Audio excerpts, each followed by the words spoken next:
My name is Mecke and Nagel. I have various hats. I'm professor of philosophy at SUNY Cortland, up the road from here. I also travel with Barry and others in ICN.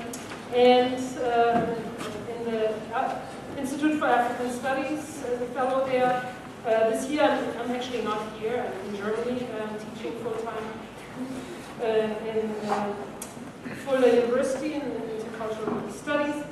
And I'm also the director for the Center for Gender and Intercultural Studies at SUNY Cortland, which has, a couple of years ago, instituted an Institute for Anarchist Studies. So we've had some overtures for doing conferences there, so I may see some of you whose work I respect and have used in my own work in the years to come.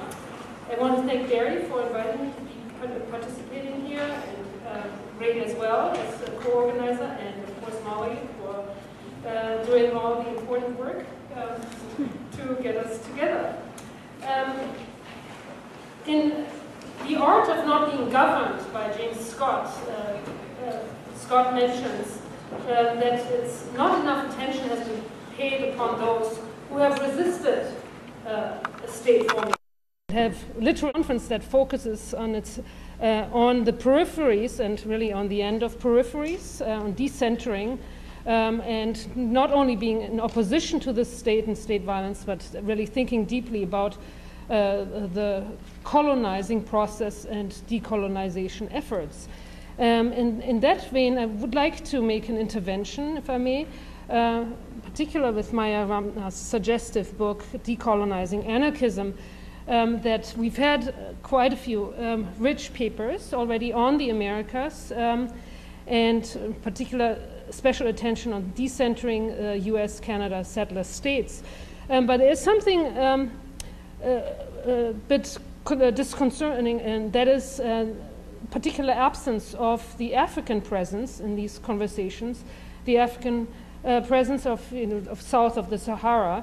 And I'd like to remind you that we are hosted by the Afrikaner Studies department in this building, which has a very special and dear history, a struggle history that we can share with you at another time. And so I would like to invite those who are doing the improvocations tomorrow to think about certain silences. Of course, we can't cover everything, but as a philosopher, I suppose it's my job to ask the difficult, uncomfortable questions. Who and what is being left out?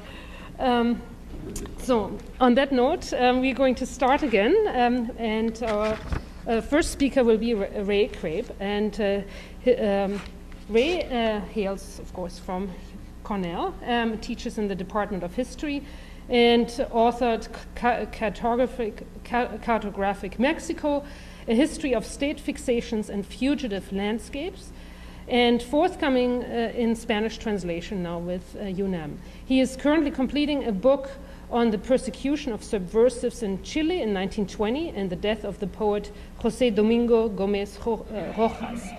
And a number of his translations of Gómez Rojas' poems can be found in New Letters, a magazine of writing and art. So please welcome Ray. Yeah. Yes, thank you very much. And I do want to say very quickly, I'll have a few other words to say tomorrow, but I did want to say very quickly thank you to everybody who's come. For those of you who gave up your Friday afternoons on a beautiful, cloudy Ithaca day. It's not raining, but also to everybody who agreed to come and participate on the panels. It's really a privilege to be in the room with you and to meet and talk with people whose work has been very influential in terms of the kinds of things that I'm trying to think about and the kinds of things I'm trying to work on. So thank you very much. I want to talk to you about this man. His name is Casimiro Barrios Fernandez. They got his name wrong. They got a lot about him that was wrong, and that's something that I'm going to talk to you about. But I want to use Casimiro Barrios's moment, his life to some degree, but certainly a particular moment in time, to think about some of the themes that are central to this conference. Questions about no peripheries, questions about importation paradigms or diffusionism, and questions about the black and the red. So let me just tell you a little bit about Barrios very quickly. He came from a small village in the mountains of La Rioja, Spain, a little village called Nieva de Cameros. He was 14 when he arrived in Chile. He first went to a little place called Taltal up in the north, a little port connected to the nitrate industry, which was very important in Chile at the time. He had an uncle who had a shop there. His two older brothers had moved there, and he had followed in their wake. His two brothers died, and in 1909, he moved to Santiago, where he became a clerk in a store in the central street of Calle San Diego, which is one of the central mercantile streets in central Santiago. He married a Chilean widow, and he had 3 children with her. And then a few things happened. This is 1918. This is November of 1918. This is a huge protest in the downtown portion of Santiago, Chile. Roughly 100,000 people came out into the streets in a kind of broad coalition of middle-class people, working people of various industries, artisans, a whole array of people across the spectrum, university students and others, showed up. 100,000 people in Santiago was essentially, at that point in time, about 1/5 of Santiago's population. It's a pretty remarkable demonstration. Not all of these people were from Santiago, but still, it's a remarkable thing to have happen. This was created by, or sort of organized by, the National Workers' Assembly on Nutrition, and it was organized to deal with questions of hunger. At a time when there was enormous economic dislocation after the Great War, World War I, the nitrate industry was collapsing, mines were closing in the north. At the same moment, you have the agriculturalists, the large agriculturalists, continuing to export at a higher and higher rate for larger and larger profits. Casimiro Barrios was one of the people who helped organize this. As a result, 3 weeks later, he became the first person ordered, expelled from Chile under its new residency law, which was passed December 12th of 1918. All right, so this is why Casimiro Barrios shows up in many places. He was accused of being a foreign anarchist and agitator. That was essentially the sort of claim that was made in order to order him expelled from the country. Now, these are a few other people that were eventually expelled. This is the kind of impression that the Chilean aristocracy wanted to promote at the time about anarchists. This is, in fact, produced in early 1919 in the wake of the expulsion order against Barrios. And it gives you an impression of how people thought about subversives and anarchists at the time. So, you know, there's an ushanka, right, the hat. It says maximalismo across it, maximalism, which is a sort of scary form of Bolshevism. He's got an oriental scimitar covered in blood, bombs in his hands, pistols, right, the whole kind of shebang. And then there's the president Sanfuentes on horseback with the Chilean flag on his shield. And it says La Despedida, right, the send-off, the goodbye, right? Actually, the caption to it that comes underneath it is quite amusing as well. It's got this sort of play on words about cutting off one's beard, right, and sending one away, kicking one out of the country. Casimiro Barrios wasn't expelled, right? And this is an interesting point. He was not expelled in part because there were protests by deputies in the parliament. And it's very interesting. They protested against his expulsion, suggesting that he was one of the last people you would imagine that should be expelled under a residency law for a variety of reasons. They gave some reasons that are interesting to explore, but I won't mention here, such as he had married a Chilean woman and had Chilean children. There's a whole politics to that, which I get into in other places, but I won't mention that here. But they stressed as well that he was what they called a constant sentinel for working people. Right? It's a wonderful line, the constant sentinel.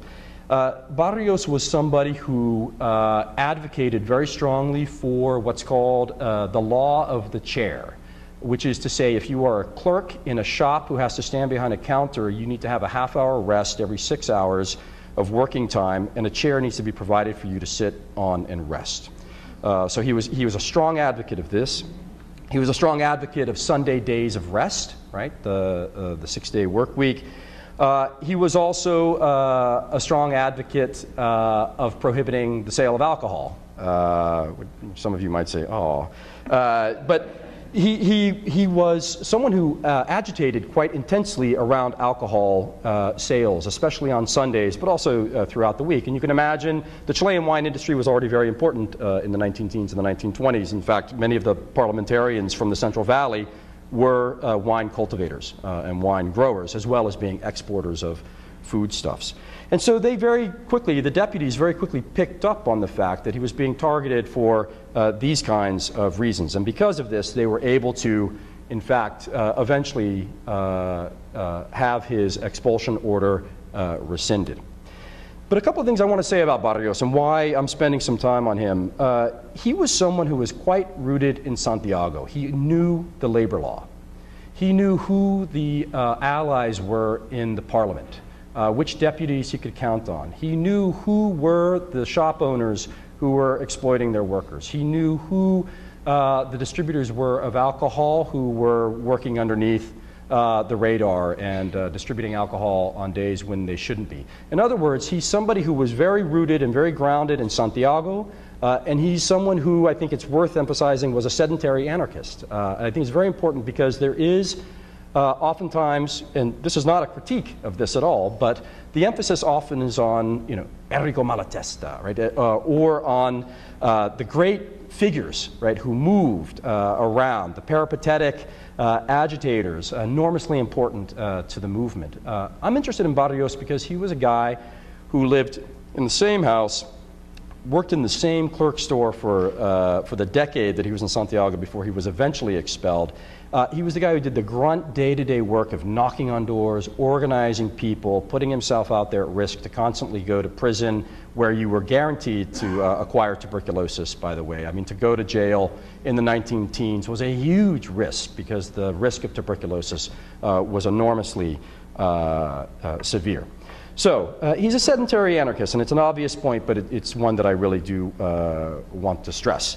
The other issue about Barrios that I want to emphasize here is how he gives us a means to question the language of the police and the language of things like the foreign agitator or the foreign anarchist, which were both terms that were applied to him. And here, let me just shift gears by mentioning he had a second set of defenders when the expulsion order was issued.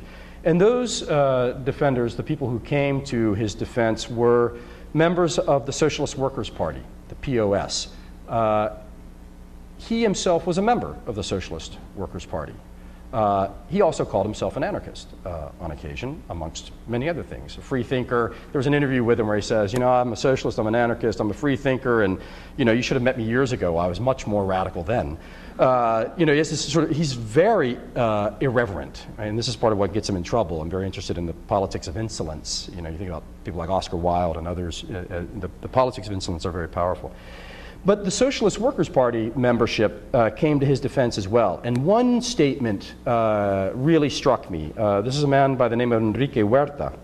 And Enrique Huerta said the following: "It is not possible that they," meaning the governing officials, "can claim that Barrios came to Chile as a foreigner to preach subversive ideas. I have known this man for 9 years, and his principles were taught to him, taught to him by Chileans." Right? His principles were taught to him by Chileans. First he was an anarchist, and then a socialist. And this, I love this line. There's a lot that you can sort of read into this, and I just want to take it apart for a few minutes because it gets to some of the issues around some of the themes in this conference. In a lot of the literature, communities, cities, towns, countries, labor unions, worker federations in Latin America, they appear as kind of tabula rasa, sort of empty receptacles for ideas that are purported to be European in derivation and sort of like Kant's Enlightenment. Europe sort of shines out into the corners of the globe and enlightens people. And so European texts set the agenda, while immigrants from Italy, Spain, and France bring with them fully formed, coherent, hegemonic, their political practices and theories, sort of like the way they pack their clothes in their trunks. So they pack them, they fold them, they stick them in the hull of the ship, and they get to the other side of the Atlantic and they unpack them, and it's the same clothes and so forth. There may be a few wrinkles that you can iron out, but it's exactly the same item that it was when you put it in there. But ideas obviously shift in the very practice of migration, in the very practice of movement, and also in the very reality of living in a new place, in a new society. So a very problematic set of suppositions, and it takes Europe as a given, and the emphasis on diffusion is quite paternalistic and sort of smacks of 20th century modernization theory, amongst other things. It also tends to link up with the political discourse of the elites who used arguments about an ideology's purported alienness as a means to legitimate mass expulsions, right? And to imprison labor activists and their allies. And this is certainly nowhere more evident in Chile than with the case of anarchism. So Chile's oligarchs took the importation language, the importation paradigm, and they tweaked it in such a way as to instrumentally emphasize the alienness of anarchism and those who espoused it, whatever it was. They suggested it was a political philosophy espoused by itinerant European radicals bent on the violent destruction of the state, of law, and of order. And this is, again, part of the reason why I emphasize the fact that he's quite sedentary and so forth. There's a whole sort of layer of things at work. Few, if any, of these caricatures, as you can imagine, applied to those who defined themselves as anarchists in Chile in the 1920s and 19-teens. Many were Chilean by birth. Others had immigrated decades earlier and made a home for themselves. If they were itinerant, it was not by choice, but by the design of the labor market, an unfair labor market. And this is something made abundantly clear in the novels of Manuel Rojas. For any of you who read Spanish, Rojas is absolutely remarkable. These are all semi-autobiographical novels from the period. Moreover, their anarchist politics, while informed and shaped by the texts they read and the global circulation of ideas and programs, were all profoundly marked by the specificities, the particularities, the structural realities of Santiago, Valparaiso, the mining economies of the north, the agriculturalist economies of the Central Valley, and so forth. The problem in part is that if early 20th century anarchism rarely received a fair hearing from those in power at the time, subsequent decades saw little change. So historians on both the left and the right in Chile have subjected anarchism to withering dismissal. I don't think I even need to mention what historians on the right tend to say, if anything at all, but Chilean Marxist intellectuals saw anarchist politics of the early 20th century as largely ideational and the result of little more than a kind of increased circulation of texts. And there's a wonderful critique by James Morris who suggests that in doing so, these historians essentially are trying to explain what he calls the mounting rebellion of the working class as something nothing more than a barren intellectual experience, right? And one that's brought to Chile by anarcho-syndicalists from elsewhere, Spain, Italy, and France. By the way, this is exactly how the aristocrats of the time and those in power of the time saw things. When they issued registration orders for foreigners to have to register with the intendancies wherever they lived, they did it in a hierarchy. First, Peruvians, because there's always a suspicion of Peru after the war in the late 19th century, then Russians, then Spaniards, then Italians, right? It's sort of a typology of what's on their mind. In either case, the importation paradigm could be overemphasized to the degree that ideas and politics appeared like luggage, as I mentioned. But what about the societies to which they arrived? Right? Casimiro Barrios was only 14 when he emigrated from Nieva de Cameros in Spain. He was shaped by his older brothers. He was, by all accounts, quite politically precocious, but even then, the idea that his politics were fully formed at 14 and not impacted by his immigration is, of course, something that couldn't be sustained. So if immigrants were not blank slates, neither were they finished volumes. He arrives in Taltal in the north, as I mentioned, an arid coastal town of about 15,000 people, the entire economy of which is oriented toward the inland nitrate mines. He's living there, working in his uncle's store when the nitrate industry booms, when anarchist politics slowly begins to blossom. Thank you. He was living there in 1907 when the Chilean state massacred nitrate workers and their families in Iquique, something mentioned by Steve earlier, which is about 600 kilometers north of Taltal. He lived in Santiago during World War I when Chile's nitrate economy began to collapse in 1916 and 1917. He's living in Santiago during the unfolding of the Russian Revolution, which inspired Chile's left, both anarchist and socialist. He's living there during the Mexican Revolution, which actually seemed to have very little impact on Chile's left, unlike the case of Peru. He's living there and helping to organize the mobilizations by the Workers' National Assembly, as I already mentioned, and he's living there when the Chilean state begins to mobilize troops on the border with Peru in 1920. In other words, all of this sort of range of things that are referred to in a kind of direct and derogatory fashion by those in power as his anarchism was not a disembodied import. It was not another manufactured product or good that's made in Europe and then delivered to the periphery in some kind of relationship of unequal exchange. It's a broad set of principles and an eclectic set of principles that are put to work in, but also derived from a specific context of industrialization, migration, and war. And all of these impact his politics in ways that actually are quite interesting to watch over the course of time. So there's a kind of embrace of anarchism at particular points in time in which he will be accused by people in the Socialist Workers' Party of being an anarchist, and at the same time be defended for being an anarchist, because it's just not, the lines of division are not drawn. There's not the kind of sectarian split at the time. He'll be in the POS, he'll leave the POS, he'll then join the Communist Party, he'll re-enter Chile at a later point in time, and then be re-expelled, this time the government's own words, for being a communist. Right? And at that point he might have actually agreed, because he named his child in 1925 Santiago Lenin Barrios. Right?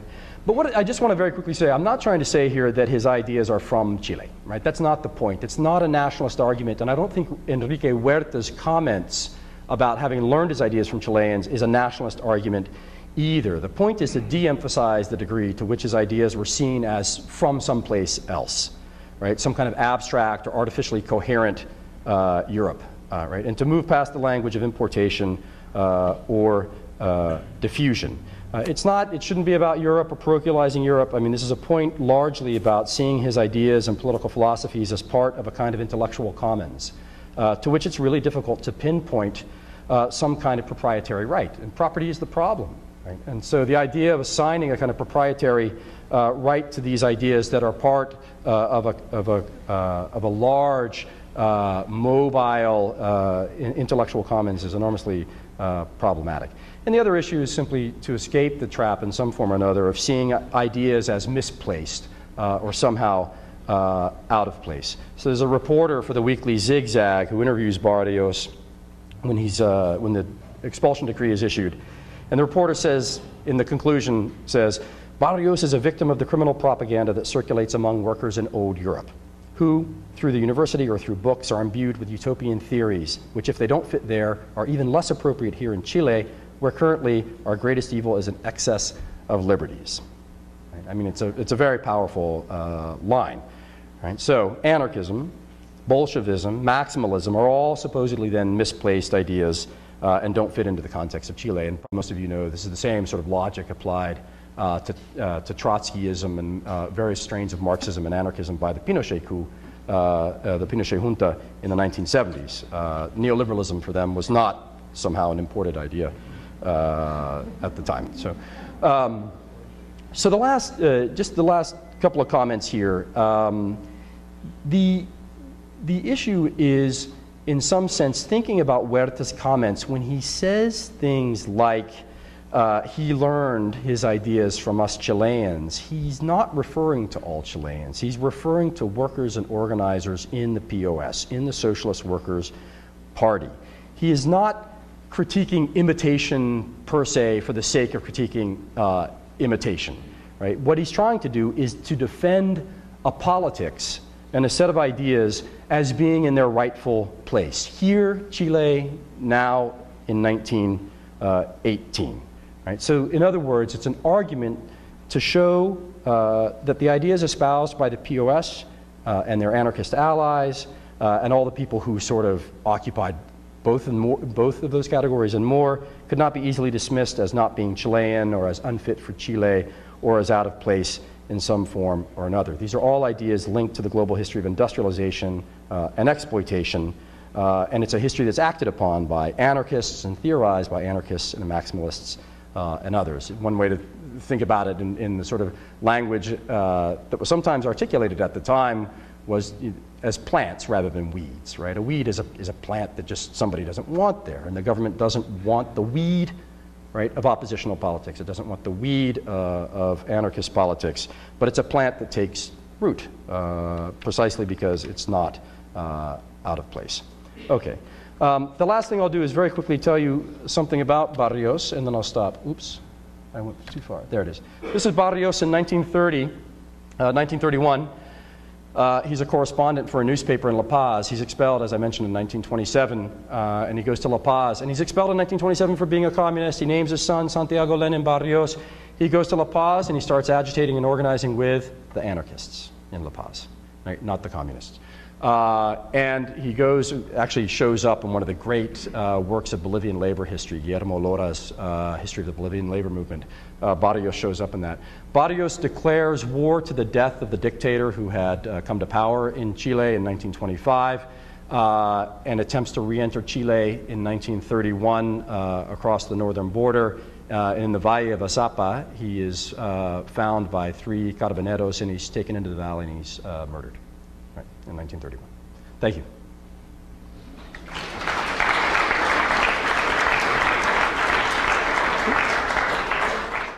Our next speaker will be Geoffroy de Laforcade. He's Associate Professor of History in Norfolk State University. And he's got his PhD from Yale University in 2001. Sure.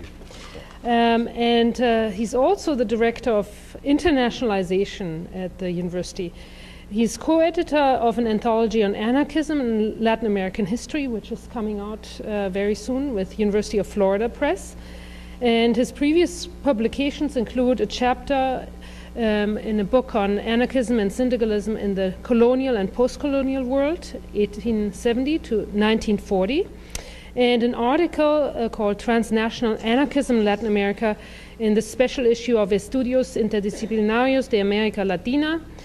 And he's also a labor historian with interests in immigration, diaspora, and comparative history, and has co-authored the book Transculturality and Perceptions of the Immigrant Other, 2011, and also in the same year, The How and Why of World History. Please welcome Professor de Laforcade. Well, hello, thank you. I'm really having a good time here. I don't know about you. We should have exercise sessions, though, in between. I just want to bounce off of the comment Ray just made about sedentary anarchists. We got to be careful. We go through these periods where we romanticize the subjects of any history. And obviously, any social practice that translates into a long-term ideological configuration is going to be sedentary. If you look at the quote that introduces this panel, social space is the horizon at the center of which they place themselves and in which they live. Henri Lefebvre. It's very obvious that the places in Argentina where anarchism prospered were tightly knit working class and multi-class communities with long traditions of mutualism and sociability and confrontation with the establishment. Without that loci of resistance to the conflictive formation of the modern industrial state, the resistance societies and unions that I'm going to talk about would have had no rear guard to protect them or to help them last for any length of time. So yes, anarchists are transnational and they're all over the place. The great intellectuals are global. It's fascinating. In fact, in Argentina, I'm privileged. As a European studying in Argentina, libertarian ideas go all the way back to the 1820s, if not before. In the 1830s and 1840s, dozens of refugees from the wars in Europe end up in Argentina and experiment with various kinds of association. Then, as you all know, when the central independent Argentine state tries to form with its capital in Buenos Aires, with support from British imperialism, wars break out, federalist wars, regionalist wars, which anarchists in their literature and in their folklore in Argentina have always greatly romanticized. The montoneras, the great guerrillero movements for the maintenance of some kind of regional or provincial autonomy against the imposition of the centralized state in Buenos Aires.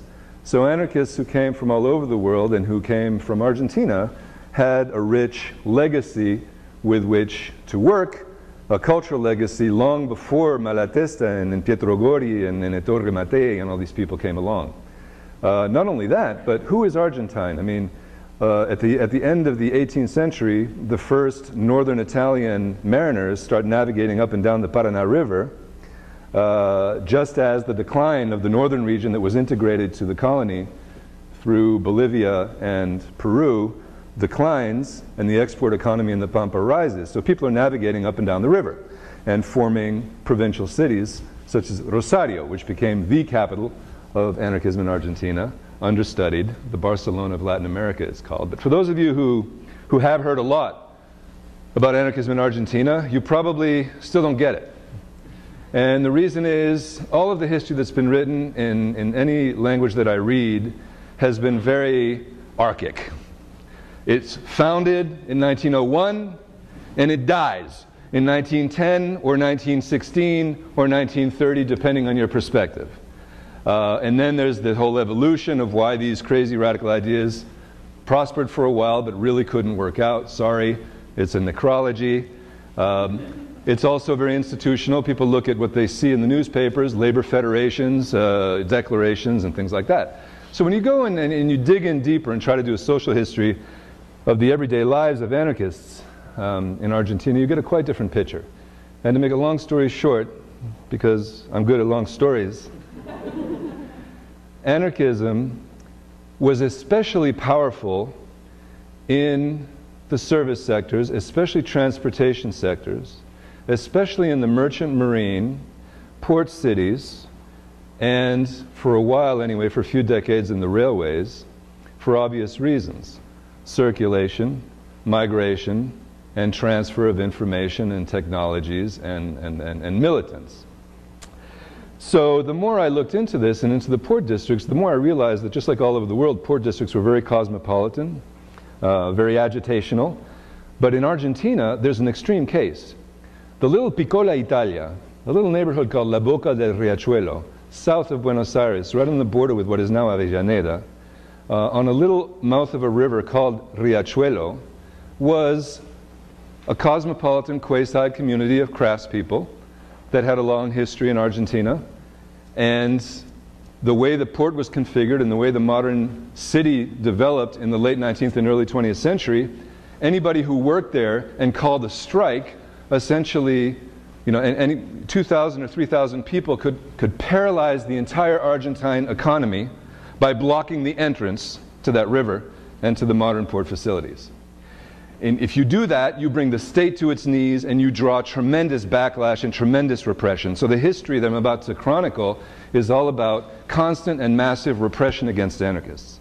And yet they managed to survive, for reasons that I'd like to understand, in very profound ways, and to network nationally and regionally and transnationally in very durable ways, as far as the 1940s and early 1950s in the ports of Argentina.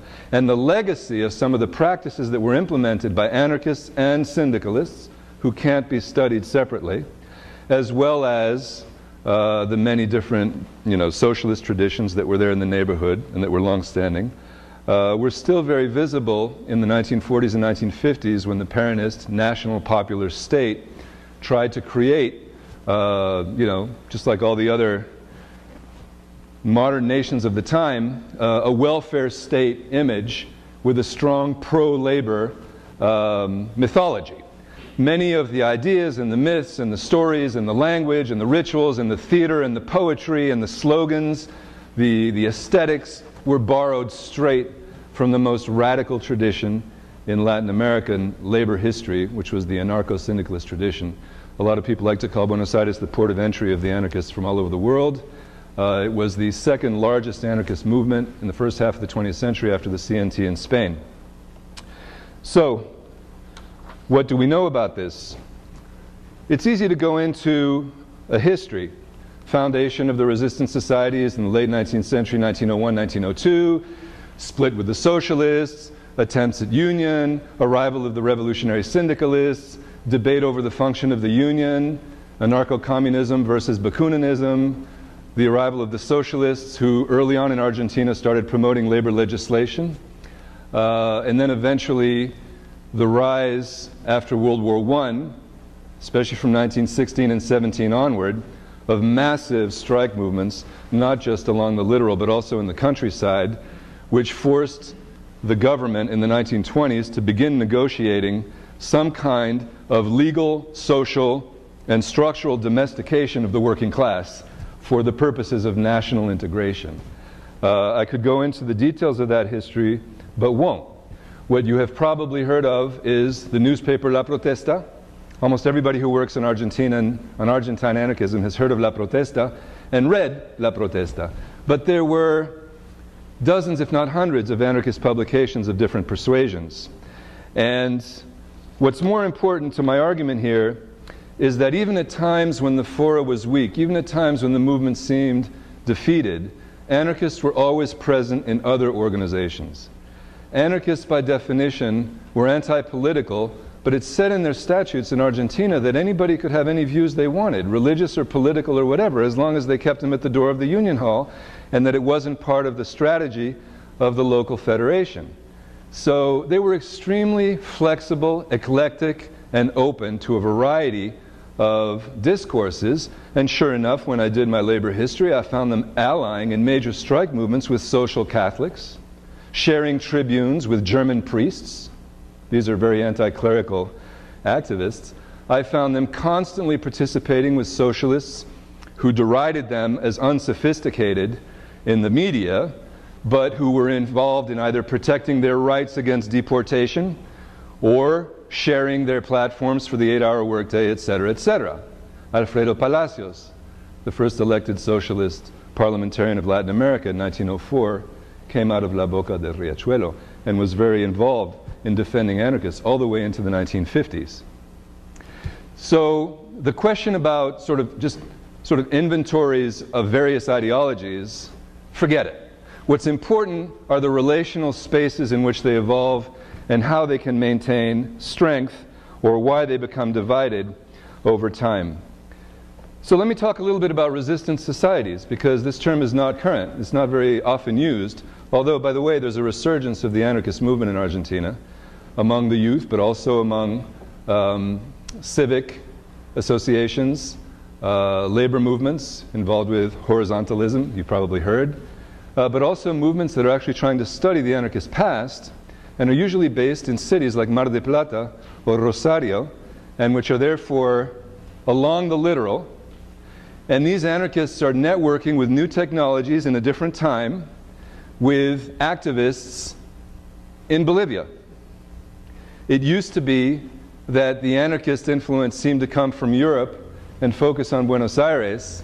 Now the issue of the impoverishment and the segregation and the repression against Bolivian laborers and all of the atavistic kinds of conflicts that creates on an everyday basis all along the littoral of Argentina has caused anarchists from the Pampa region, including Montevideo in Uruguay, and Bolivia, where they're very active in promoting autonomous movements within the Bolivian democratic revolution, to increase.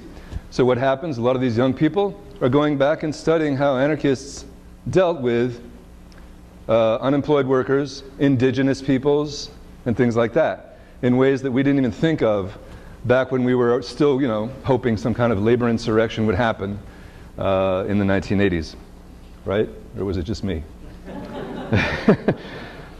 First of all, resistance societies were local. All anarchists in the fora were organized in federaciones obreras locales. What does that mean?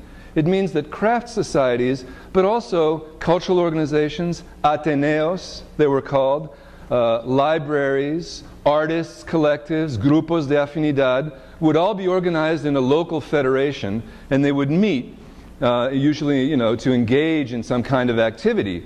But they had nothing in common other than they shared the principles of non-bureaucratic horizontal administration, which would permit, for example, in areas where women were not very active, for example, in the workplace or in a certain profession, women would participate in the activities of the Federación Obrera Local, because that was a space where you didn't have to be a union member to be active in a social cause.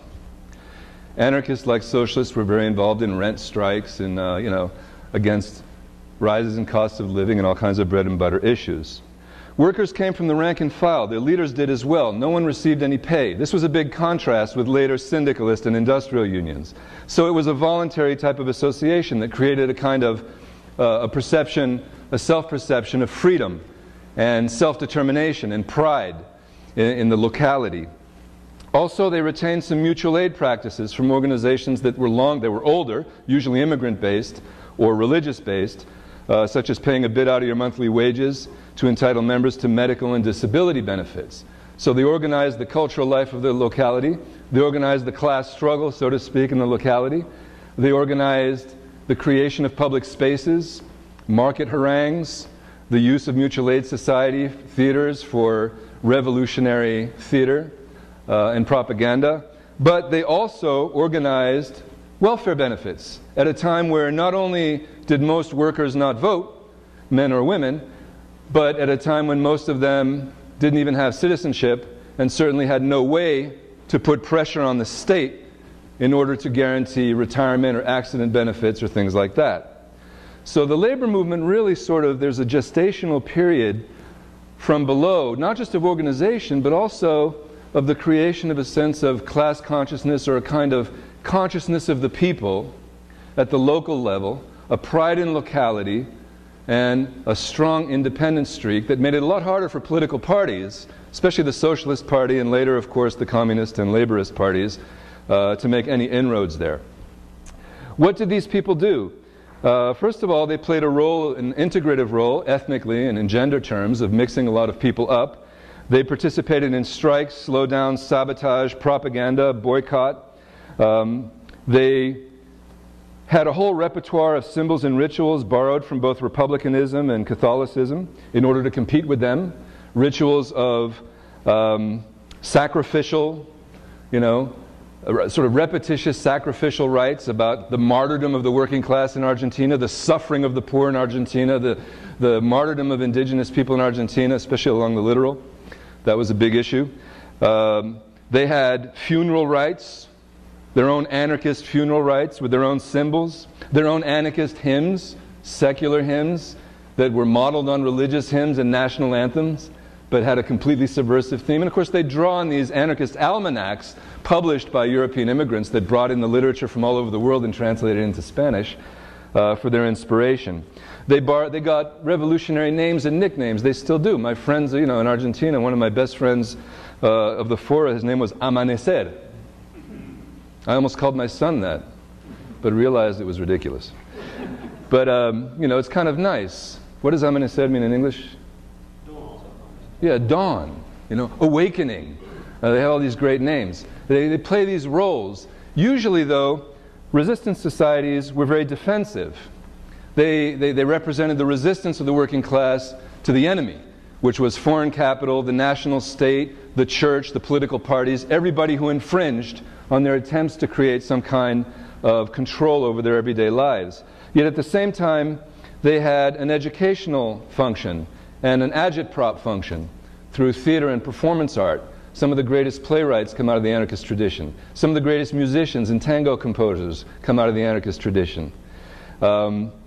There was a propaganda function of mobilizing for struggles and also a utopian function of exalting a bright future. And that was the most predictable. That's what was most similar to the Stalinist iconography later and the Peronist iconography, right? The valiant male worker and his valiant wife behind him, holding the red flag of May Day and marching towards the sun of the bright future of the modern world. But most importantly, was workplace autonomy and control. You cannot, if you're in the labor force or living in a proletarian locality where everything depends on the availability of work, usually casual work, port work, transport work, or all of the related industries and artisans, you can't have an impact on the economy, on your employers, or on your region if you don't have some kind of bargaining power. And the nature of the fluvial system and the shipping industry gave them incredible bargaining power, which they used. Now, networking was extremely important. Every time, there are some great stories about this, every time a ship came into a port all along the Argentine littoral, all the way up to Asunción del Paraguay or over Montevideo or even in the ports of Brazil, it was like an anarchist delegation visiting the country. And they would not only share information, but they would recruit. And they had various attempts at transnational unification into federations.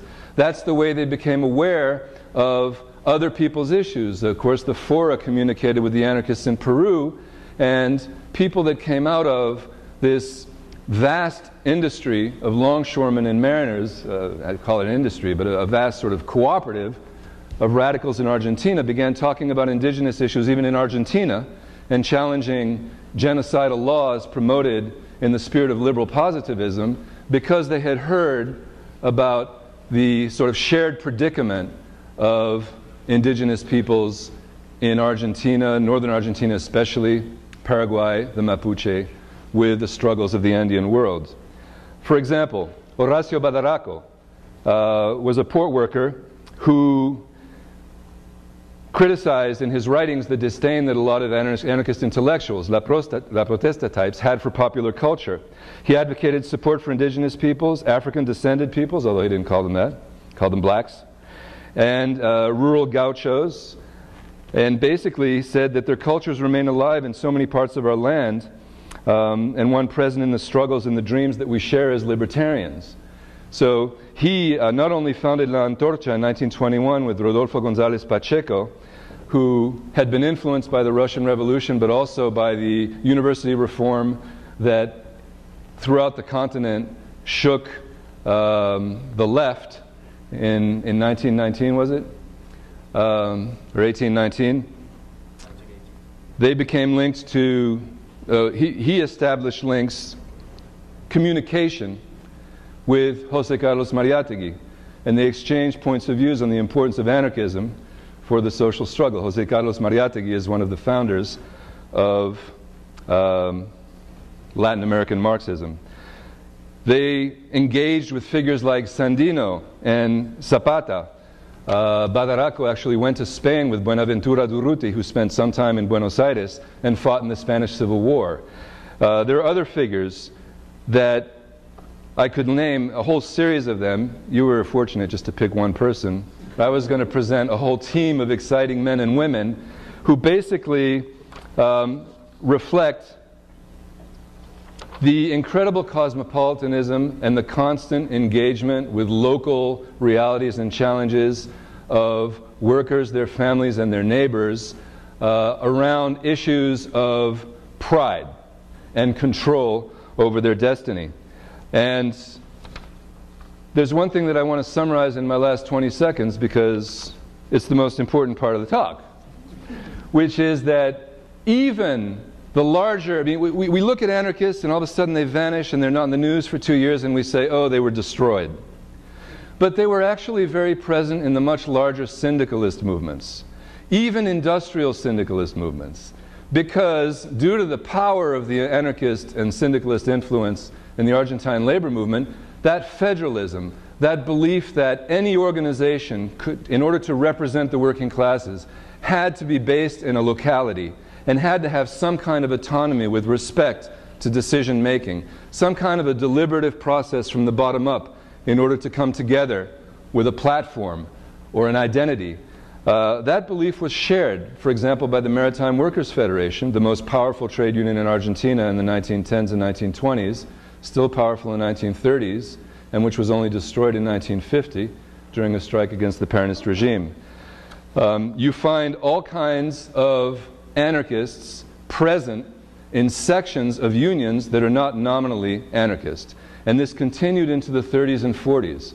There are many reasons why, but in the modern day movements of anarchist inspiration, we always ask ourselves, how pure do we need to be? How close to the ideal of individual freedom, collective, cooperation, and anti-authoritarian institutional politics do we have to remain?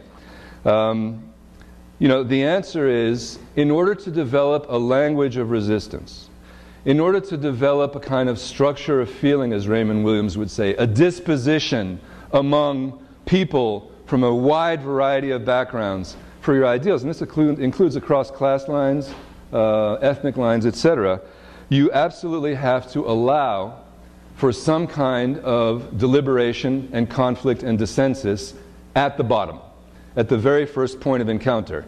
And that's where things are decided. There were Cape Verdean anarchists in the maritime anarcho-syndicalist labor movement in the 40s and 50s who came over from Africa to work on the ships. They're still there in a community in Doksur that everybody's heard about, I'm sure. And they became drawn into discussions about libertarian social organization as well as negotiations about what the union's roles should be in the welfare state through these unions. Paraguayans also came to Buenos Aires in large numbers as migrants and joined the movement. Yugoslavs, some of whom later on would be the backbone of the Communist Party, came in through these unions and started out as anarchists. So what I'm saying is, you have to look at the anarchist past as one of dissensus, constant movement, resistance against unbelievable repression, and also they were excoriated in almost biological terms as scum by the authorities, by the state, by administrative documents. And this isn't just native workers. I mean, this isn't just immigrants. Southern Italians and Spanish were viewed in Argentina, strangely, as degenerate Europeans, Latin Europeans, the wrong kinds of white people, you know, but also native people who later on would be celebrated by the populist state were for a long time deemed embarrassing to have in the streets of Buenos Aires, which was the Paris of the region at the time. And I will simply say that the labor history, in conclusion, okay, you cannot disassociate practice with everyday life, especially in the first half of the century, but it's still true today, especially in areas where there's a lot of global migration. Usually everyday life cannot be separated from the mechanisms of domination related to the workplace. It would therefore be, and it was a revelation for me, once I got to the workplace and to everyday life and to the community and the historiography, the story that unraveled, you know, of Argentine anarchism was very different from the one that I had heard according to formal narratives, chronological narratives, teleological narratives of class formation that were done by classical historians. I have to end there. Thank you. Kovaci. Yeah. And he is historical sociology of conflict. As you said, the magic word, the Yugoslav connection. We now leave South America and come to Yugoslavia. And his other interests include the sociology of global social movements and the history of the Balkans. He is the author of several books, including Don't Mourn, Balkanize, Essays After Yugoslavia, with PM Press 2010. And he's an associate professor of anthropology at the California Institute of Integral Studies. He's a member of the Global Balkans Network, Serbian Freedom Fight Movement, Retort Collective, the Industrial Workers of the World, yes, the Wobblies, and World Social Forum International Council. A past organizer of the PGA, he is a fellow traveler of Zapatista-inspired direct action and Occupy movements. Please welcome Andre. So, tough act to follow, as you Americans like to say. Thank you so much for having me. I remember when I was a young-ish organizer back in Yugoslavia, I was speaking together with a German comrade who said something the following. He said, while we, the Germans, have the mind, the brain, the knowledge and theory, you, people from the Balkans, he looked at me, you have the courage, you have the temperament. That relationship ended very temperamentally, if I may add, 5 minutes afterwards. But after that, a few years after this, I was actually taking a friend from England with me to Zagreb. Zagreb is the birthplace of Svetozar Markovic, who is my topic today. And that was the occupied factory that he used to work with. And he said something interesting. He brought a beautiful, really fine report back from this visit. But what he said was, at the end of this beautiful report, he said, while the brain of Europe is undoubtedly in Berlin and Paris. We have to admit that the heart of Europe is in the Balkans. And I became really curious. Where is this dualist obsession coming from? So, in order to educate myself and in order to try to understand this, I went to the founding fathers of scientific socialism. So let me entertain you. Let me entertain you with a few quotes. As a historian, I have to do this. Engels, who played very courageously with the idea of writing a Slavonic grammar for a long time, although he never managed to understand that Albanians and Arnauts are actually the same people, and they're actually not Slavs. But that aside, on the pages of Neue Rheinische Zeitung, advocated the most decided terrorism against the Slav peoples and prophesied with fierce satisfaction that the general French proletarian revolution would annihilate the very name of all these little pig-headed nations. For except Russians and Czechs, he said, there is no reason for these people to live, and by all probability, or in all probability, they cannot do it by themselves. He said that, Engels still, that pan-Slavic Southern Slavs, Yugoslavs, are nothing better than the racial dregs of 1,000 years of confused development that will perish in the storm of world revolution, right? Scientifically. To Marx, the Catholic Southern Slavs were merely an annex either of the German or the Hungarian nation. While Malatesta, the non-sedentary anarchist, was trying to join the 1875 Bosnian uprising against the Ottomans, Marx sided with the good Turks and Engels delighted with the Serbian troubles. Later on in 1881, Engels was writing to Bernstein that the socialist millennium was close at hand and that in socialist millennium, such trifles as the national problem of the Southern Slavs would find their solution. The main aim of a revolutionary socialist policy must be to work for the delivery of the West European proletariat and to subordinate all else to this. However interesting, I guess from a linguistic point, the Balkan Slavs might be, the moment their freedom conflicts with the interest of the proletariat, I'm done with them. He urged the oppressed Slavs, which he called Lumpengesindel, which translation would be, you will help me, riffraff, right, something like that, to patience, since a victory of the proletariat must necessarily bring them all freedom. Tools of Tsardom they are and remain, and in politics, poetic sympathies are out of place. He was not a poetic kind of a guy. And if from rising of these fellows a world war is threatened, such as may spoil our revolutionary position, God forbid, then they, in their right of cattle thieving, which is what we do in the Balkans, right, must be pitilessly sacrificed to the interests of the Western European proletariat. These are actual quotes, right? So, as in most other matters, the disciples of the master were actually even more crude. So let's go to Wilhelm Liebknecht. The revolt of people in European Turkey was 99% a Russian lie, and 1%, the remaining 1%, was a Russian manufacture. So 99% versus 1%. Of the wretched tortured Raya, who should be treated with some respect, I would think, from a scientific socialist, he said the following: the freedom-loving Yugoslavs, bah, bird lime for bull flinches. I don't even know what that means.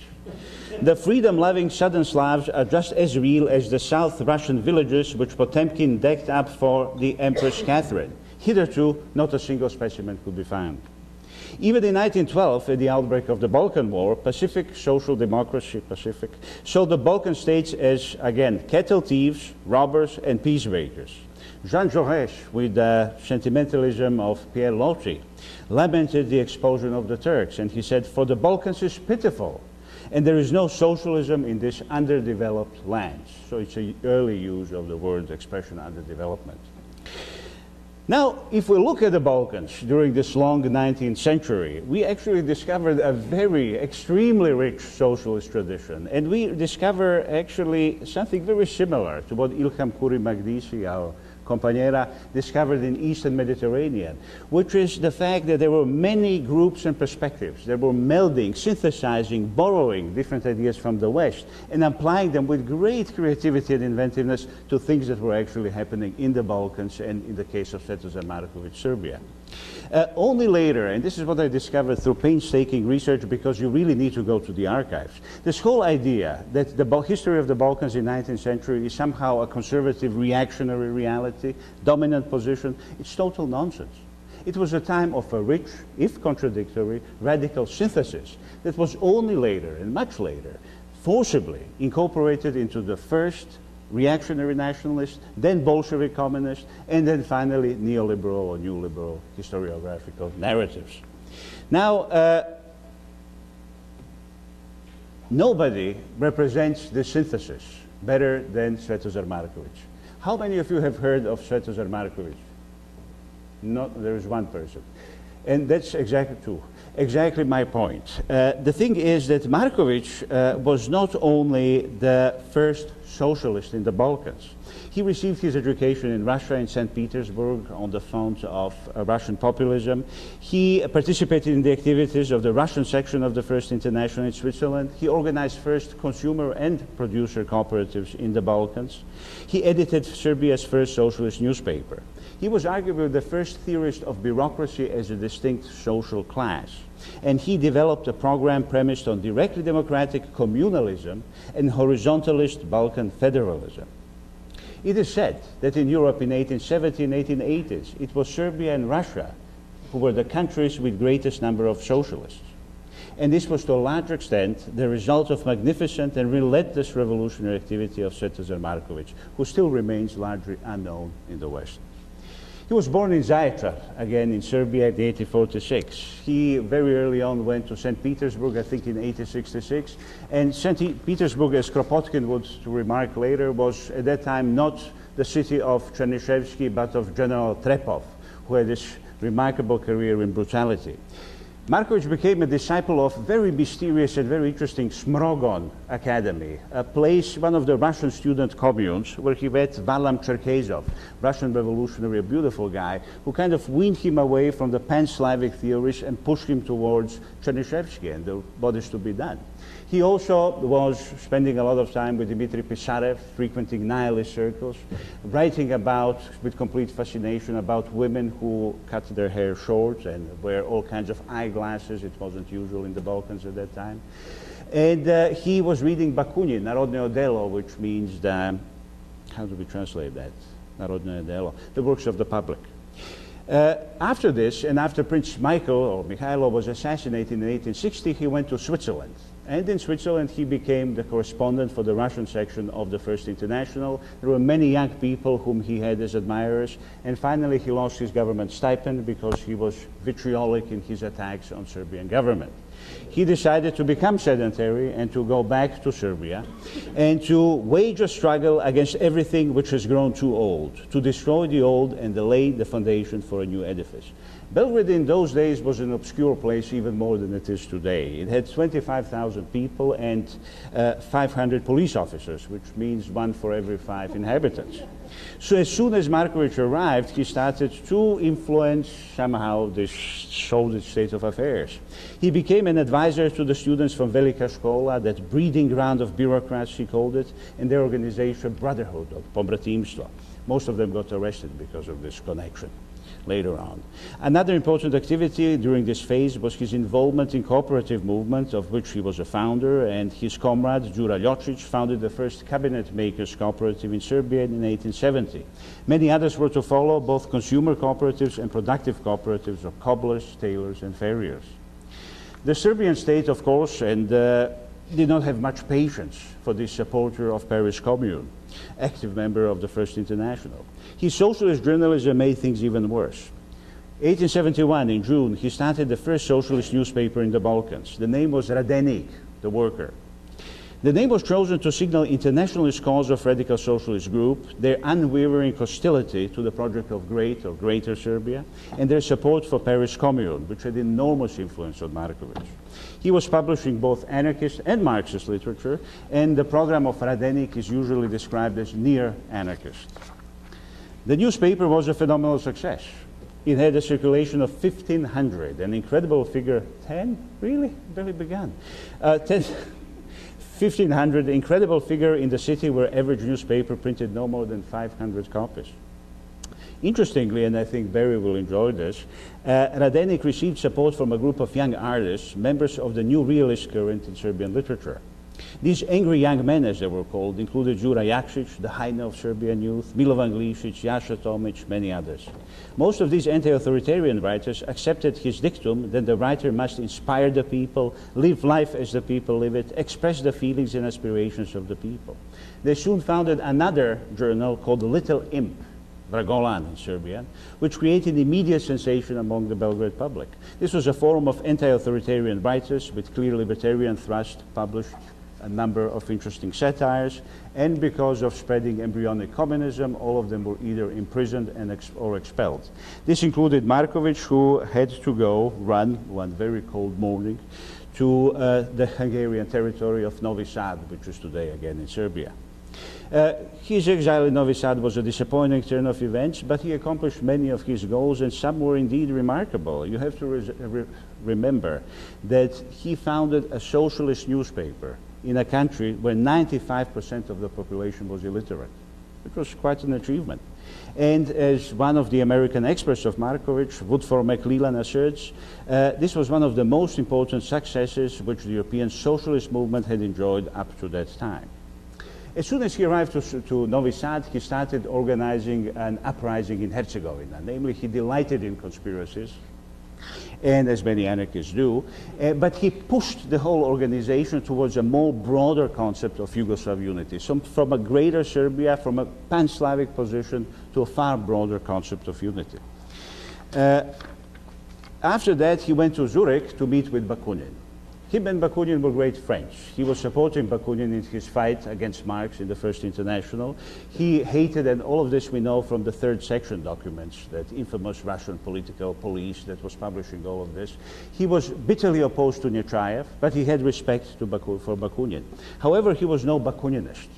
During the Congress, Serbian Socialist Congress in Zurich, which was organized by Bakunin, he was consistently opposed to Bakunin. And he said in later in a letter to a comrade, not taking the stand against Bakunin immediately was one of my worst mistakes. Not telling him to keep out of Serbian affairs of which he knew nothing. Upon his return to Novi Sad, he found his exile completely intolerable. He went back to Serbia to a place called Kragujevac, started editing a newspaper, and soon after that found himself again in jail. He was convicted of something that is called press crimes. Interesting concept.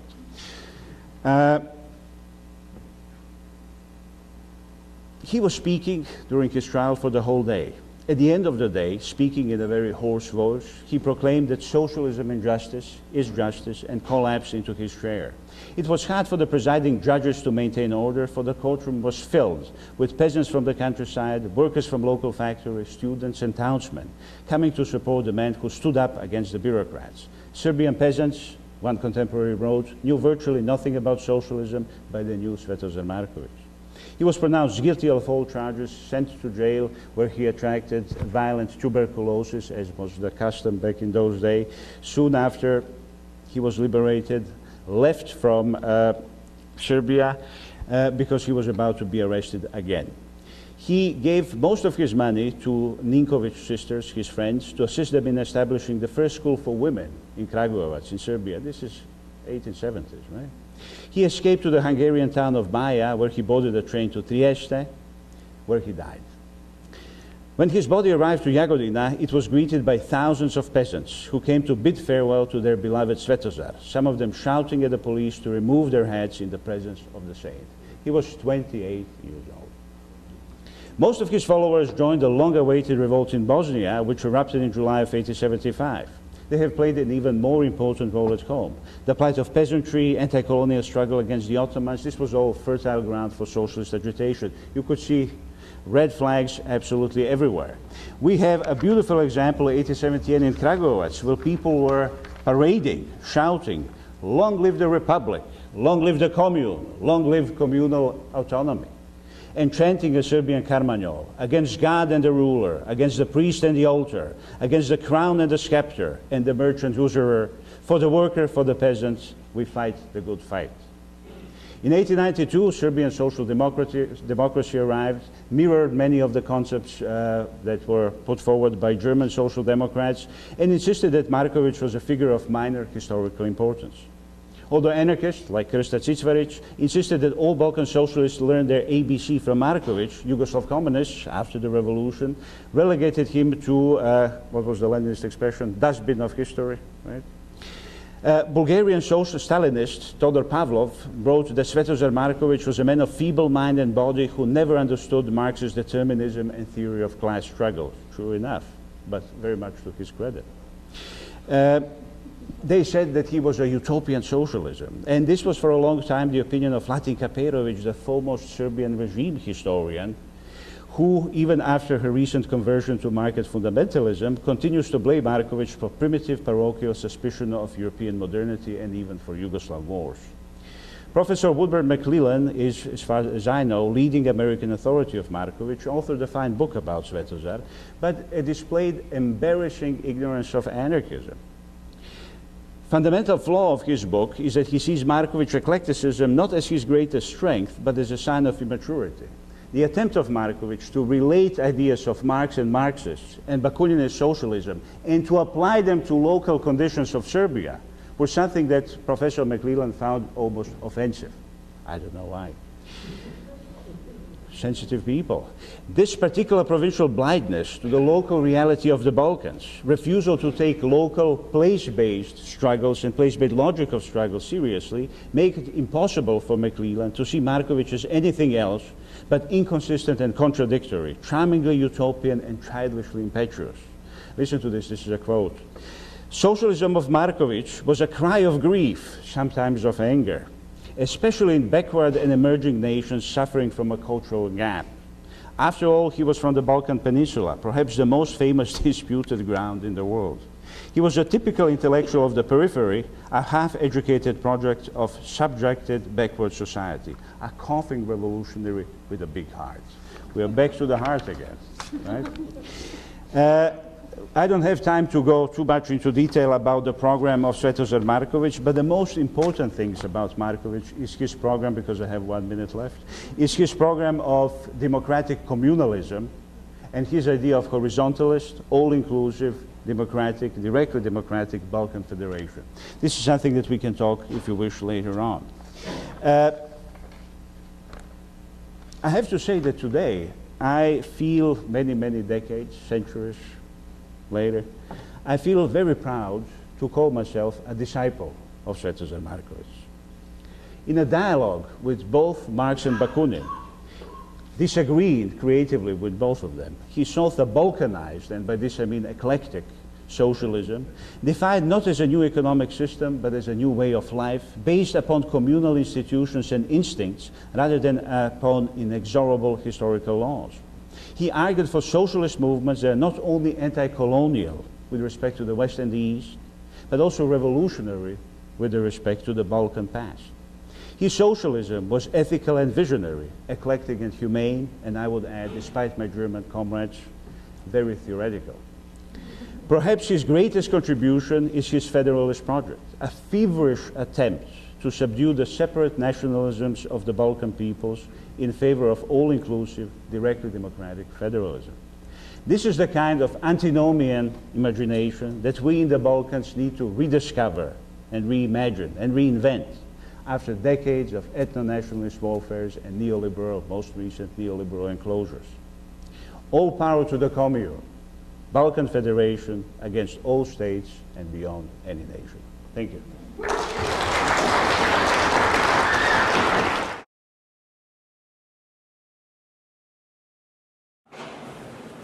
I wanted to ask, Ray a little bit more about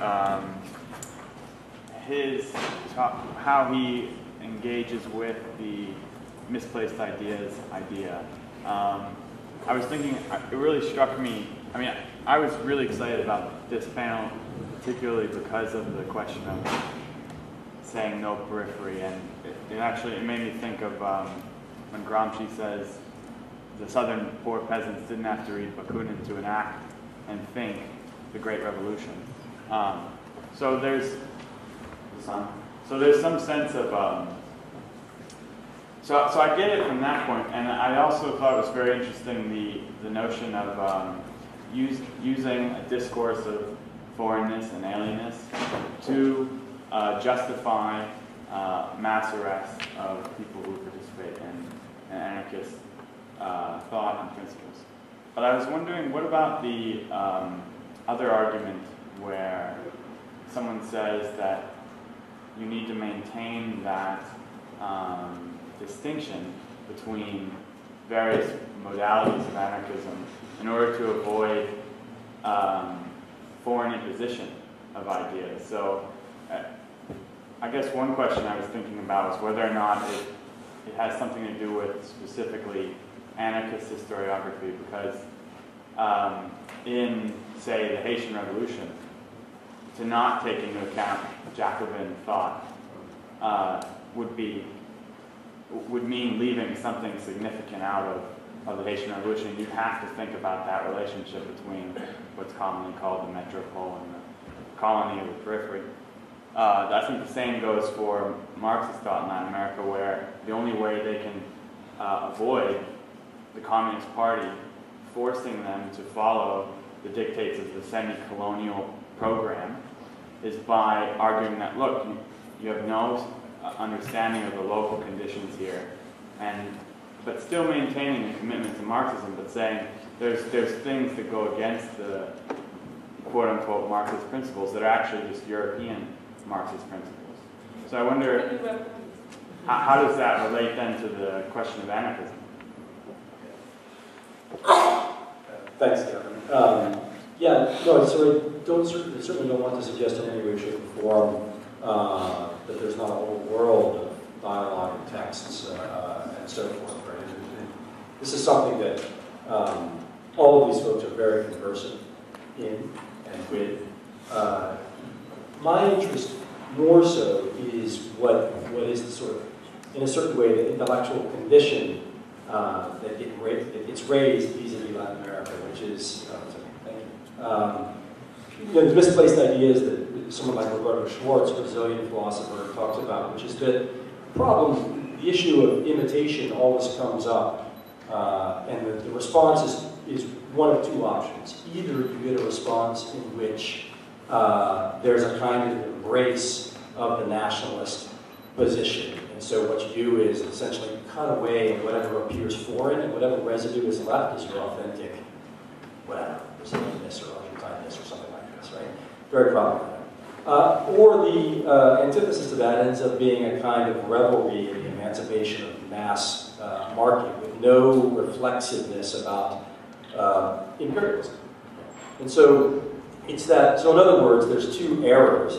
Either side of the equation, when you talk about sort of imitation or mimicking ideas, the error is on either side of the spectrum. And the key is to move away from imitation or the copy as imitation or the copy, and instead deal with the question of the invocation of ideas and the situatedness of ideas in a particular class context.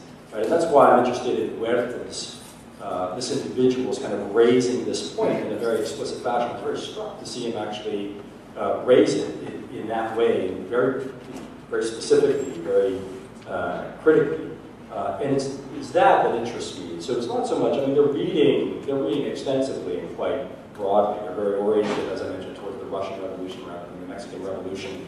And so there's an array of things coming from Valparaiso into Santiago. I mean, it's a little different in the context of Santiago because it's not a port city. And that's part of the thing that interests me about Santiago is it's the kind of, some of the things that I see in Santiago are quite specific to Santiago. That would be quite different from, say, Buenos Aires, from Barcelona, or even from Valparaiso. So I don't mean to suggest that we ignore that literature, the attention that's paid to, by the early 20s to Kronstadt, and there's a whole array of information and reading going on. What I want to emphasize is the degree to which there's a self-consciousness, a self-awareness about the nature of the critique launched by those in power, by the police. Right? And so it's the effort to, in some sense, kind of pull the rug out from that right? In a way that you can read in some subtleties to it. So I'm not sure if that answers your question, but that's, I don't want to suggest in any shape or form that they're not sort of reading broadly and widely, and there's all kinds of reading groups, and there's an array of things like this, right? But there's an awareness of the specificity of their own context, and it reflects it. I just want to add something real quickly. We have to be really careful about these discussions of authenticity. Even in the best of circumstances, the most advanced Paraguayan, Uruguayan, Argentine anarchists who were interested in the indigenous question were observers of the indigenous question. They were sort of, as you said in the description, sort of early post-colonial anthropologists. They had a gaze. There is such a thing as the self, and even the collective self, and cultural resistance all throughout world history, but very few ideologies, as they come and go, whether they be religious or philosophical or political, or talk to people, or native to anywhere. Who knows where they started, unless you have a Bible or a Quran to start with. And in all of Latin America, most of Latin America anyway, anarchist ideas and all kinds of ideas about emancipation and radical liberalism preceded the formation of any kind of nationalism. Remember, the nationalist period in Latin America is the 1920s. That's when it begins all over Latin America, this cultural effort to find an idealized, autochthonous national past or a tradition that can be used by both right and left to defend an agenda of modernization. It was a mimetic response to what happened in Europe before World War I. And it came, it had all kinds of interesting results throughout Latin America. But nationalism is what is foreign to the region of the world that I study. And it was very contentious that sometimes anarchists would defend patriotism or love of the land or regional particularisms, but reject the word national. So we have to be very wary to jump into these debates. Is it foreign? Is it native? That doesn't even exist. What you have are constellations and constant change and movement and the formation and the crystallization of identities. In fact, and I won't lecture, I'll finish, I promise. Natives, Argentine-born, were expelled under residency laws and social defense laws all the time and excoriated as foreigners even if they were Argentine. And later on, when the Peripheries, the national popular state, this is something I don't have time to talk about, took a romanticized vision of the rural working classes. There's no peasantry in Argentina. The migrants who came and modernized through their hard work and their loyalty to Peron, the city of Buenos Aires and its surroundings. What they did was they took the popular that before had been stigmatized as inferior, biologically inferior or foreign, claimed it as their own, and then stigmatized as foreign any kind of resistance to the Peronist state. So that La Boca del Riachuelo, this neighborhood of Buenos Aires, which was in steady decline, and had all kinds of ideological configurations and cultural expressions, it just wouldn't let itself be tamed by the welfare state symbolized by Evita Perón. And as a result, felt the wrath of the Peronist state. It was violent, it was militaristic, and culturally and historically, they were just erased from the map. The history of La Boca, said Evita Perón, begins in 1950 with the defeat of the last wool workers' strike and the replacement of all the workers by state workers after the nationalization of the merchant marine. Just to weigh in on this idea of foreign versus native, and I'm glad you brought the Haitian Revolution into the discussion because I know way more about the Haitian Revolution than I know about anarchism, and I'm interested in how in general the authorities. I'm interested in the authorities' reactions to the threat, right?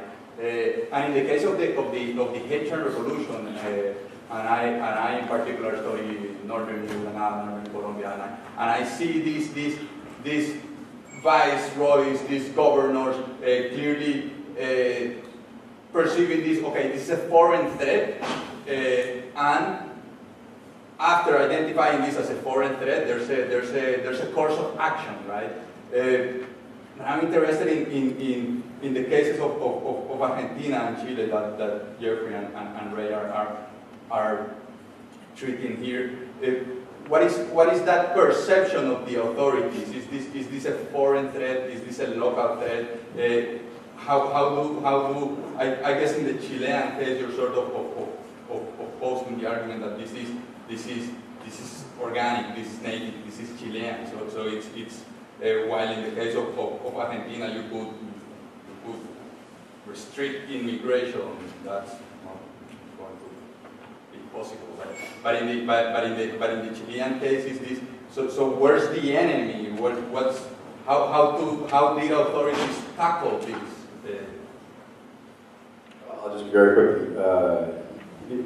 In the case, the one thing I would say very emphatically is that they instrumentalize it. They use it. Right? It's a Moderators is a pain in the ass. He's a labor activist. This is a form of assault. And so they stand up in the Senate and they hold Frank Brisson's book on the IWW and they grasp it and they use it and they start identifying lobbies, right? Or it's the, as Geoffrey mentioned, the social defense laws, which earlier in Argentina and Chile had been pushing for some time in the 19 teens, all pushed by the agriculturalist platform, right? Pushing hard for residency laws of the kind that they'd seen developed in Argentina. They invoked the United States over and over again for its expulsion of the lobbies.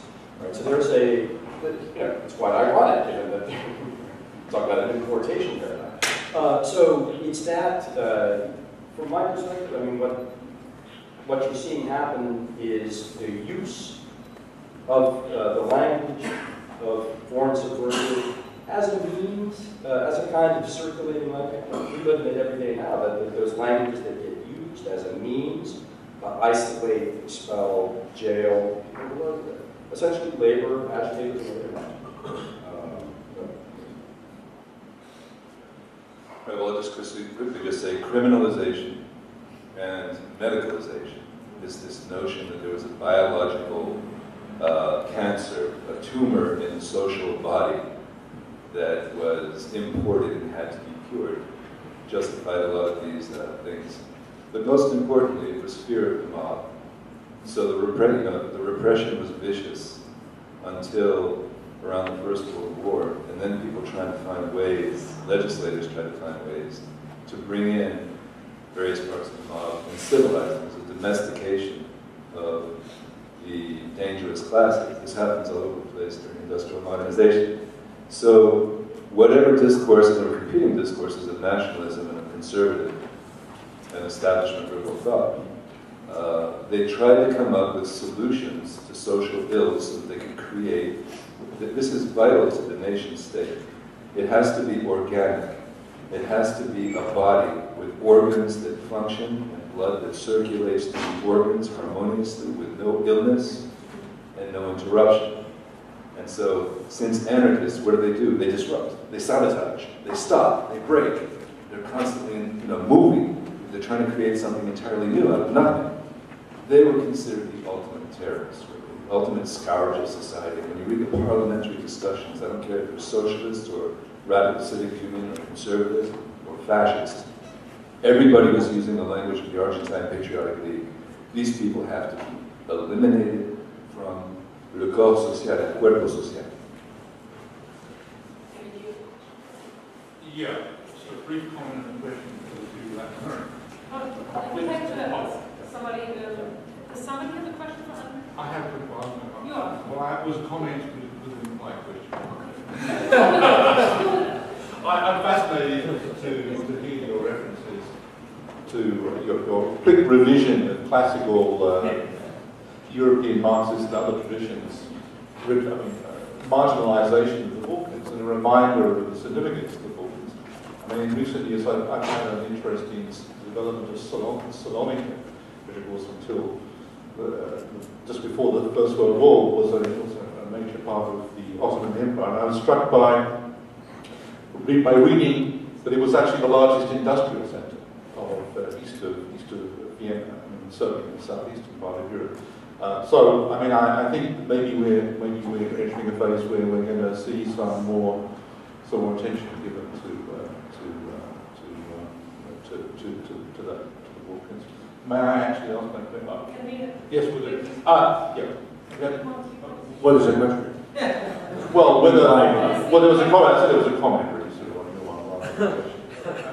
yeah, in Greece right now we have a complete reconfiguration of resistance right now, and I think that the ideas of Balkan federalism, which includes Turkey as well as Albania and other places, are coming back. Now, how quickly and how is this going to follow the industrial or de-industrial logic of de-industrialization, I'm not sure. I organize in Greece with people on the ground, most of them either anarchists or anti-authoritarians. They're fighting a good fight, as the people in Serbia used to say. It's an incredibly courageous fight, and it's also a very intelligent and I think very creative way of thinking about possible resistance within the Balkan Peninsula, especially from Salonika, and not only within Greece. So, I don't know how much.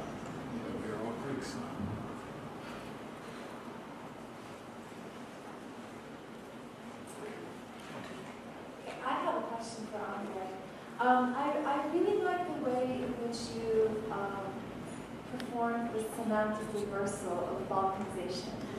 I wanted to ask you to talk a little bit more about that, especially as your reconfigured version of balkanization relates to questions of universalism, which I believe are somehow sort of implicit. And I mean, we didn't have much time to get into the thought of Markovic, and I wondered how his thought sort of addresses this question. He was an incredibly interesting guy. I mean, his 15 or 20 minutes, you cannot really say much. His democratic communalism was based on the institution of family commune, which was the Zadruga, and the idea of village commune, Opština. But the idea is he was not blind to the fact that all of these traditional institutions were disappearing, and disappearing very fast. So he had a very original explanation, and he said it's not only capitalism, it's also that women within these institutions, free, extremely restricted. So the first thing that we need to do, we need to be involved in education of women. And it is one of the most courageous critiques of Zadruga and Opština as these institutions, two pillars of democratic communalism.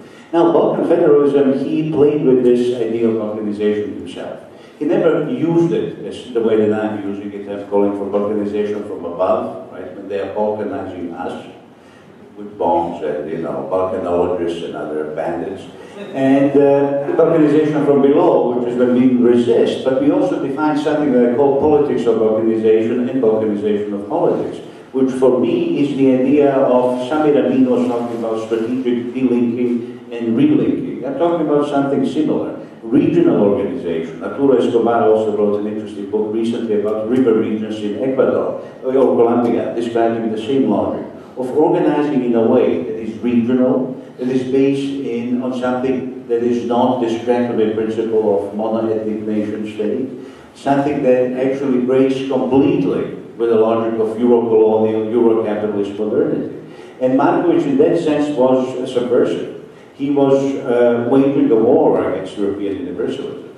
The Balkans, and this is becoming only now a topic in post-colonial circles. There is something that we might call Balkanism, discrimination against people who are white but not quite, who live in this really weird place in between Europe and between Turkey, between West and the East. And it's an extremely interesting topic. So yes, there's, I think, Markovic could be read as one of the first theorists of place. Gibson Graham and all other decolonial thinkers nowadays talk and write eloquently about politics of place and place-based versus place-bound logic of struggle. And I think that Markovic can be read as one of the first and most insightful theorists of place in that way, as opposed to the empire, right, but also to the whole logic and apparatus of the Euro-colonial modernity. And especially his criticism of bureaucracy of the class, I think class as bureaucracy as a social class, which predated Bakunin, and his famous idea of the red bureaucracy and red class, is I think extremely interesting, because in Yugoslavia, we actually did have red bureaucracy and new class coming to power, as you know. So I think it's a very interesting way of thinking about European problems from Markovic's perspective. Okay, one more question? Thank you very much for three very, did I need it? That's what you needed? I don't know, can you hear me? So thank you very much for three very rich and illuminating talks. My question is a methodological one for all of you, since I was struck by the fact that you all stress local conditions with some discussion of transnationalism as well. My question is how you would encourage us to think about your work in relationship to the global in the conference title of Global Anarchisms. In other words, would your presentations, should we understand your presentations as addressing examples of global anarchism, or should we understand your presentations as a critique of the very notion of global anarchism? Shouldn't do this. I just want to say I'm a world historian and I'm fascinated by comparative temporalities and analysis of world space. It is, the more I study this, the more it's incredible that the whole concept that the entire notion of global connectivity is always deeply rooted in localities.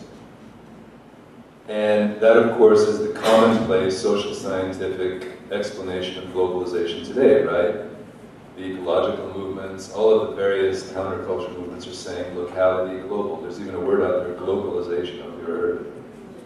So it turns out that that period of spatial incarceration, that period of capital accumulation, along with extreme and brutal bureaucratic and military force, that period that we call the formation of modern industrial nation states, was a parenthesis. It was a relatively short period in world history. Fordism was a very quick and passing phenomenon. We've been living for the last 30 years with the disintegration of the entire national question as it was debated in the 19th and 20th centuries in Europe. And we had decolonization, post-coloniality, we had all these incredible conflicts where federalism is the only analytical response possible to the disintegration of all these multi-ethnic and post-imperial states. So if we talk about global, we need to root it in real, connected social spaces, whether it be at the cultural level or the economic level. And we have to see in what ways mechanisms of national integration, bureaucratic and otherwise, were successful and where they were not. And we will find, I think, that the nation state has always been very porous. Hence, the militaristic response to border controls and capital circulation and nationally determined working class rights and things like that. So local and global throughout the 19th century was the norm. Local and global is becoming the norm again. And I don't think we can talk about global anarchism as some kind of abstract, ideal universalism detached from the kinds of local realities that everybody has been discussing here. I'll follow up with Jeff's comments. One way, I guess, that I think about this is, and something that I've learned a lot from is,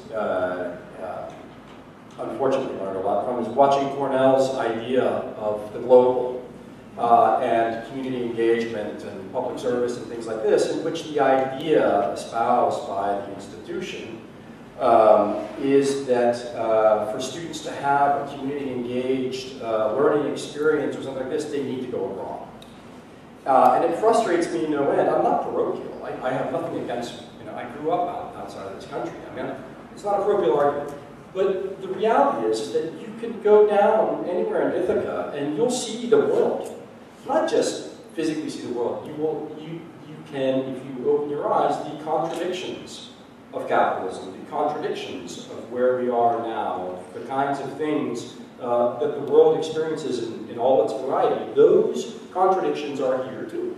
And so you don't need to go abroad to have some kind of global experience, although if you can do both, fair enough. But that's the kind of thing that, in part, was very interesting to me, was the sort of language that was being deployed. And so when I think about, the case of Santiago, Andre mentioned, sort of place place-based or place-bound politics. And for me, the figures that I look at and the people that I'm interested in Santiago, they know Santiago, right? So there's people nowadays, for example, who know a small portion of New York City and a small portion of Paris, but they go back and forth. And these are individuals who knew Santiago in all of its variety, and I'm very interested in the very particularities of neighborhoods, itineraries through the city, who people call as their character witnesses when they're arrested and detained with no access to an attorney. Who do they want as character witnesses because they have to provide addresses and they have to provide who their employer is and so forth, what kind of employment they have.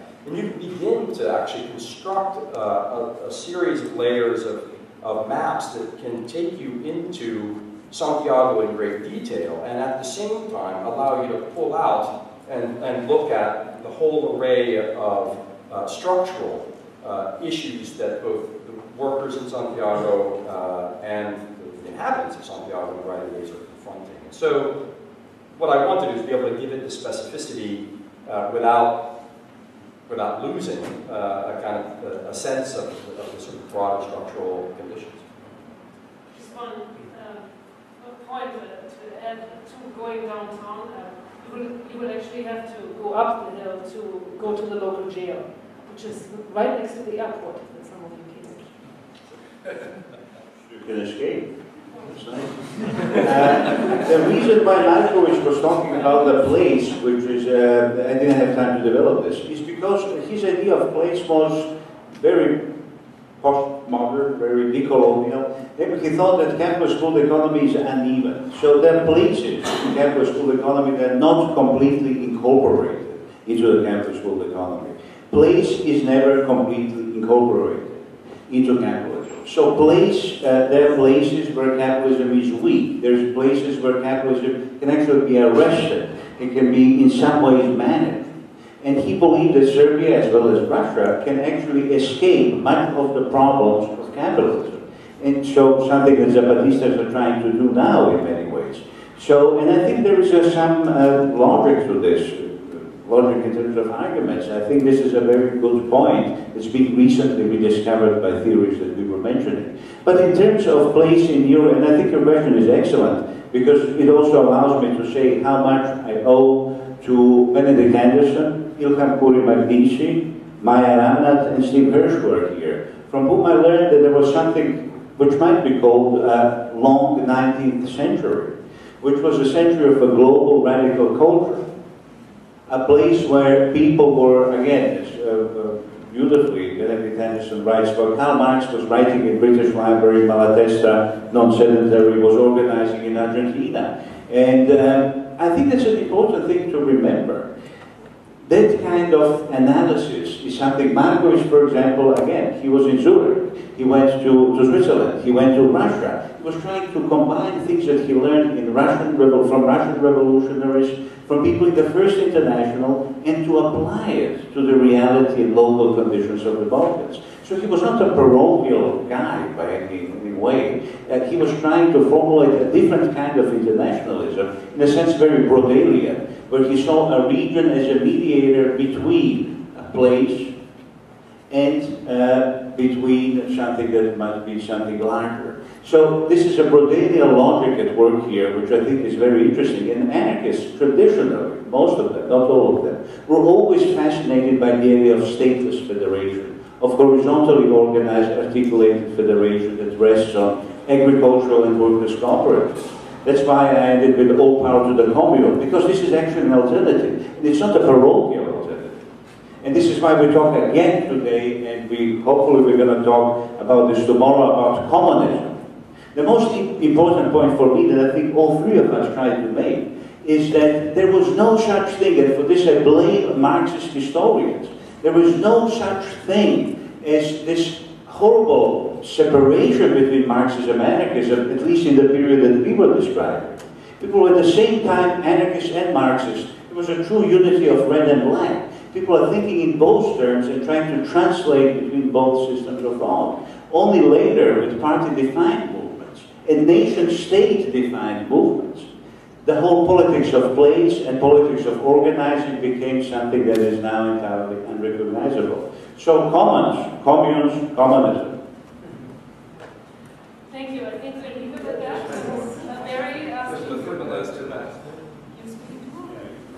don't we have to get on in Craib? Can you make it quick? Yes, it is quick. Show and tell. This is a small swizzle stick. This is the transition from cocktail hour. So the globe is born, it's a long struggle to get the word globe back, right? Because it's born in sin, right? It's the symbol of sovereignty. If you go to the town hall in Sevilla, in the place where the big ships went out, rolled down to invade the New World, right? There's a sovereign there, and in one hand the sword, and in the other hand the globe, just like the mobile ads, you know, with the, right? Or the big seven environmentalists, you know. Now, I'm on a plane, and you can't see this, but this is, you think of all the anarchist artisans, the silversmiths who made these beautiful old emblems that are used in Parliament, you know, Blackadder, not Blackadder, anyway, in Britain. This is what it's come to, the modern globe. What we have is a swivel stick. At the top is indeed, like it's not AT&T, but it's the United logo. It's a reticulated globe. So this is globalization from above, as it were. And I had 36 hours at Newark Airport to contemplate this. It's just a pity that this is the best they can do, right? I mean, this is the 21st century, you know, emblem of sovereignty and power. We can do better tomorrow. Okay?